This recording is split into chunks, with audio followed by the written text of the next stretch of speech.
صلى عليك الله يا ابن عبد الله أحمد حبيبنا عليك السلام. ایک دیہاتی سیابی نبی علیہ السلام دی خدمت اندر آئے، کہنے لگے اللہ دے نبی میں پنڈوں آیا تے صرف اینی گل پوچھن آیا، میں دسو میں رات نوں سون لگا کی پڑھیا کراں؟ یا آپ نے کی فرمایا؟ قرآن گل سن، اے میں دھاگا پڑھیا ہی اینوں سرہڑ تے رکھ لاں، اے میں چھلا پڑھیا ہی اپنے گوٹھے چ پا لاں، گوٹے تے پا لاں. کتاب و سنت کا دائی نبی علیہ السلام میں پنڈوں آیا تے دسو میں رات نوں سون لگا کی پڑھیا کراں؟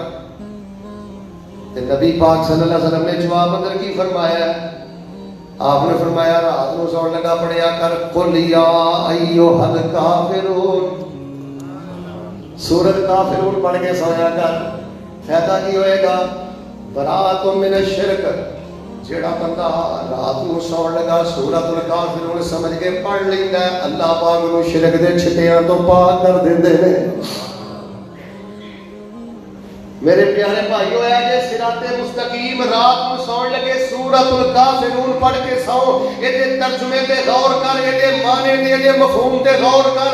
جڑا سورۃ الکافرون رات کو سون لگا اپنے بستر تے پڑھ کے لیٹدا ہے، غور کر کے لیٹدا ہے، ایدے مطابق عقیدہ بنا کے لیٹدا ہے، اللہ پاک اس بندے نو شرک دے گندے چھٹیاں تو پاک فرما دیندے نے. نبی پاک صلی اللہ علیہ وسلم نے اللہ دے نال جوڑے ہے، قدم بقدم اللہ دے نال جوڑے ہے. اوے لوگو، انسانیت رل گئی درباراں تے، انسانیت رل گئی مزاراں تے، انسانیت رل گئی چھلے پا کے، کڑے پا کے، دھاگے پا کے، اپنے گھراں دیاں چھتاں تے ہانڈیاں مودیاں لٹکا کے، اپنی گڈیاں دے نال چھتر بن کے. ہائے میرے اللہ، استغفر اللہ، یاذ باللہ. چھتراں دی پوجا تے ابو جہل بھی نہیں کردا رہیا، چھتراں دی پوجا تے ابو لہب بھی نہیں کردا رہا. اور لوگوں جو میں دعوت فکر دینی چاہنا، فاذکروا اللہ کما ہداکم وَإِن کُنتم من قبلہ لمن الضالین.